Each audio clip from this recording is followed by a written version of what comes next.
দেখুন দর্শক, এই ভাইটির কিন্তু দুটি হাত নেই। তার চাবির রিংটি নিচে রাস্তায় পড়ে গেছে। সামনে দিয়ে যাওয়া এক লোক তাকে বলল, ভাই আমার চাবির রিংটি পড়ে গেছে, একটু উঠিয়ে দেন। সে কিন্তু বিনয়ের সহিত তার চাবির রিংটি উঠিয়ে তার মুখে ধরিয়ে দিল। সে কিন্তু দাঁত দিয়ে আটকে রাখলো। তারপর বলল, ভাই আমার পায়ের জুতার বেল্টটি খুলে গেছে। তারপর সে কিন্তু হাঁটু গেড়ে বসে পায়ের জুতার বেল্টটি লাগিয়ে দেওয়ার চেষ্টা করলো। ইতোমধ্যে তার মোবাইলে ফোন আসায় সে ফোনে কথা বলা শেষ করে তার পায়ের জুতার বেল্টটি কত সুন্দর করে লাগিয়ে দিল।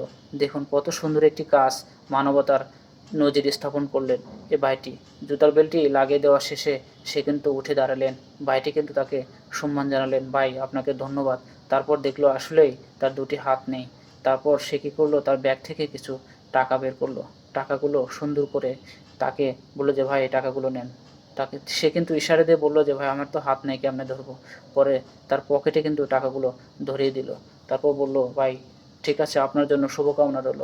তারপর সে পিছন থেকে কিন্তু এই সাহায্যকারী ভাইটিকে কিন্তু সম্মান জানালো। দেখুন কত অসাধারণ একটি কাজ করে তারা সুন্দর নজির